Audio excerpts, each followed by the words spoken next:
Sub চ্যাম্পিয়নশিপে মুখোমুখি হইতেছে দুই রাইভাল বা চিরপ্রতিদ্বন্দ্বী বাংলাদেশ ও ভারত।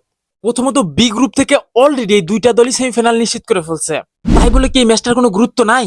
না ভাই, এই ম্যাচটা দুই দলের জন্য খুবই গুরুত্বপূর্ণ।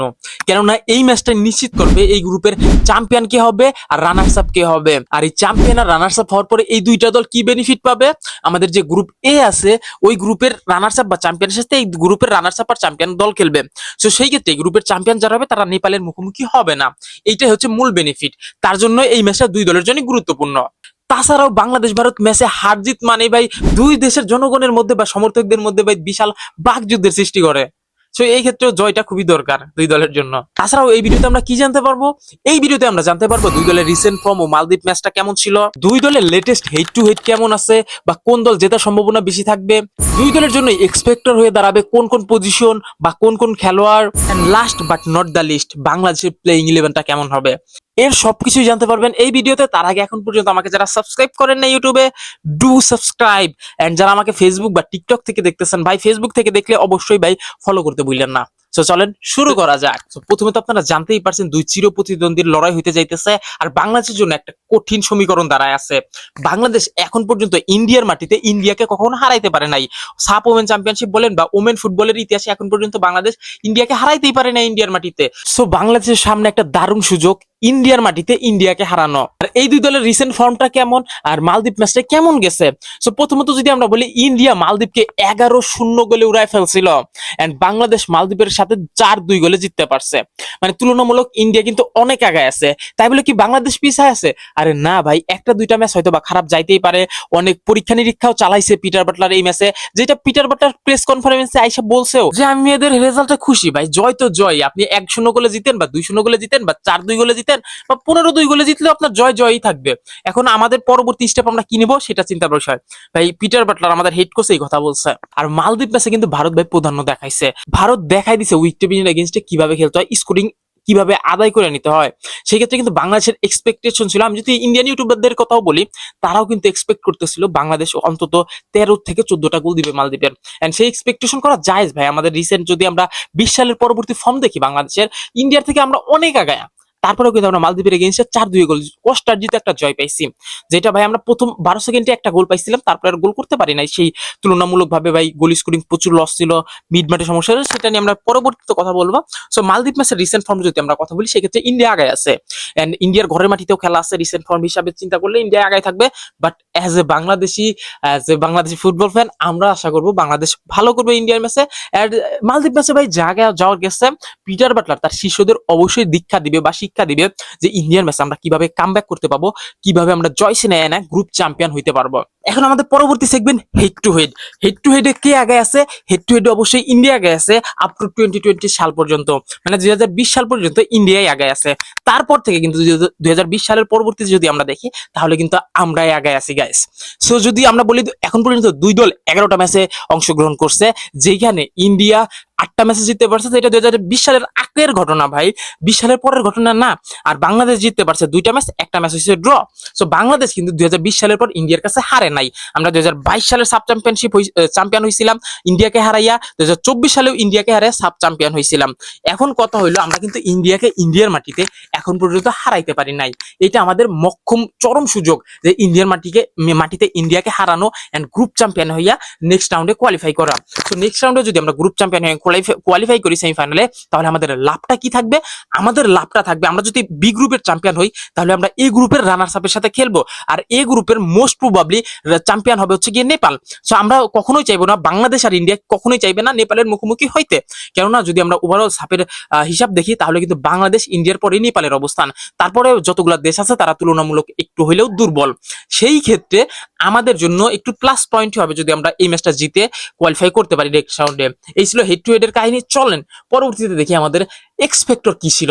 সো এক্সপেক্টর যদি আমরা বলি, আমরা ইন্ডিয়া নিয়ে আলোচনা করতে চাই না, কেননা আমরা যদি আমাদের দিক থেকে বেস্টটা দিতে পারি, তাহলে আমাদেরকে ইন্ডিয়ার দিকে তাকাইতে হবে না।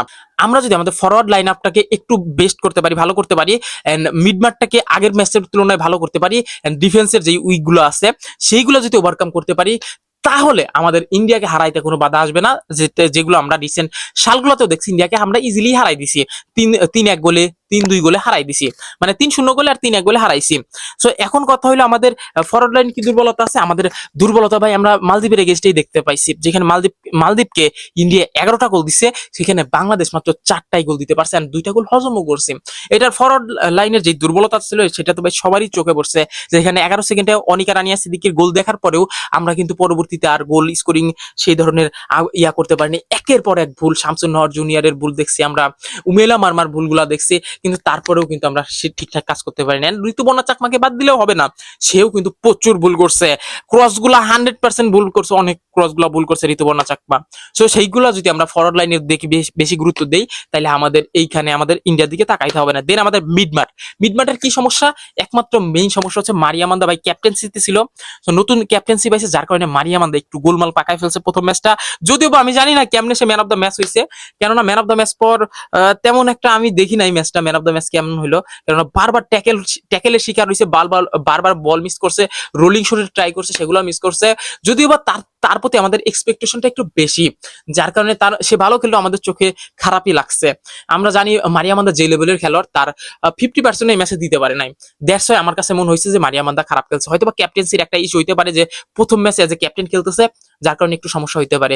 সো মিডমাঠও যদি আমরা বাদ দিই, যেহেতু মনিকা চাকমা নাই, সো আমি আশা করি নেক্সট ম্যাচে, ইন্ডিয়া ম্যাচে মারিয়ামান্দা তার স্বভাবচরিত স্বভাবে খেলবে, এবং তার সাথে ভাই যোগ্য সঙ্গ দিতে পারবে মৌমিতা আর ভাই অনিকা রানী সিদ্দিকী। তাইলে আমাদের মিডমাঠটাও শক্ত হবে। এন্ড দেন আমাদের এক্সপেক্টরের তৃতীয় সেগমেন্ট হচ্ছে ডিফেন্সিভ স্টেবিলিটি। সো আমাদের ডিফেন্সে কিন্তু সমস্যা ছিল। গত ম্যাচে মালদ্বীপের ফরওয়ার্ডরা আমাদেরকে ভাই হাইলাইন ডিফেন্স ভেদ কইরা এসে গোল দিয়েছে। প্রথম গোলটা যারা দেখছেন তারা তো ভাই 100% আমার সাথে এগ্রি করবেন যে আমরা হাইলাইন ডিফেন্সের কারণেই গোলটা খাইছি, আমাদের ডিফেন্সদের ভুলের কারণেই গোলটা খাইছি। সো সেই ক্ষেত্রে আমাদের ডিফেন্সকে বাড়তি দায়িত্ব নিতে হবে, হাই লেভেল ডিফেন্স, আর যেটাই খেলি সেটা আমাদের ভালোভাবে দায়িত্ব নিয়ে যদি আমরা খেলতে পারি, এই এক্সপেক্টার যদি আমরা কাজে লাগাইতে পারি, ইন্ডিয়াকে হারানো কোনো ব্যাপার না। হ্যাঁ, এখন আমাদের লাস্ট সেগমেন্ট, আমাদের প্রেডিক্টেড 11 কেমন হবে। এন্ড আমার পুরাটাই আমার ব্যক্তিগত মতামত, আর এটা কার সাথে সাংঘর্ষিক হইলেও আমি জানি না ভাই, আপনাদের সাথে মতামত মিললে মিলবে, না মিললে নাই। আমি চাই বাংলাদেশে প্রেডিক্টেড 11 এমন হোক। সো আমার যদি আমি প্রেডিক্টেড 11 আসি, আমি কিন্তু প্রথমে গোলকিপারকে কিন্তু চেঞ্জ করে ফেলছি। সো এজ এ কিপার হিসাবে আমি মিলি আক্তারের থেকে রূপনা চাকমাকে আগায় রাখবো। গত যে সাব চ্যাম্পিয়নশিপে চ্যাম্পিয়ন আমরা হইছি, সেই সাব চ্যাম্পিয়নশিপের পুরা সিজন কিন্তু গোলকিপিং করছে Rupna Chakma. So as a goalkeeper Mili Akter যথেষ্ট নড়বড়ে ছিল গত ম্যাচে, আমি চাই রূপনা চাকমার কামব্যাকটা হোক। সো দেন আমি চাইবো যে 4-3-3 ফরমেশনে বাংলাদেশ খেলুক। এজ এ পিটার বাটলার আমার মনে হয় 4-3-3 ফরমেশনেই খেলাবে। সো ডিফেন্ডার হিসেবে আমরা কোন 4জনকে দেখবো?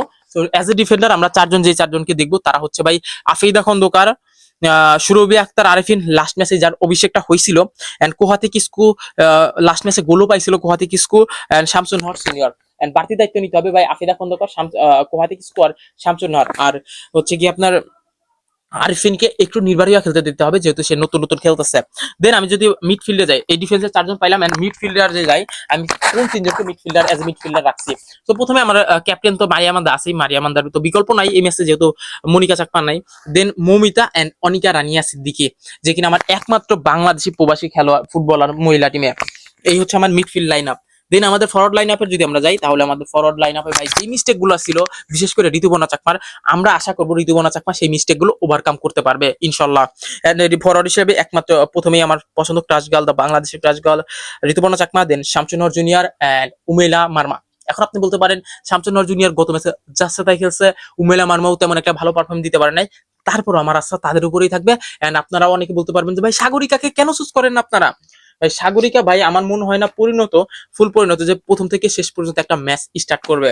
আমার মনে হয় সে এই লেভেলে খেলতেছে, ঠিক আছে, এন্ড এই ম্যাচটাতে হয়তো বা সেকেন্ড হাফে এসে নামতে পারে, বা 70 মিনিটের পরে এসে নামতে পারে, এই ধরনের। তাকে আগে পরিণত হইতে হবে। সে যদি ফুল পরিণত হয়, তাহলে ভাই স্টার্টিং 11 আসলে তো আমার সমস্যা নাই। সো এটাই ছিল আমার স্টার্টিং 11 প্রেডিক্টেড। আপনাদের সাথে কেমন মিলছে, বা আপনাদের মতামত জানাইতে পারেন আমাকে, যে আমি কোথায় ভুল করছি, বা একে নিলে ভালো হইতো, সেগুলো জানাইতেই পারেন। So that's it for today. এটাই ছিল বাংলাদেশ ইন্ডিয়ার দুই চির প্রতিদ্বন্দ্বীর ম্যাচের প্রি ম্যাচ ডিসকাশন। আপনাদের মতামত জানাইতে ভুলিয়েন না। So thank you for watching, love you everyone. আর যারা যারা এখন পর্যন্ত ইউটিউবে আর ফেসবুকে সাবস্ক্রাইব এবং ফলো করেন নাই, কি করতেছেন ভাই? ফলো করে নেন।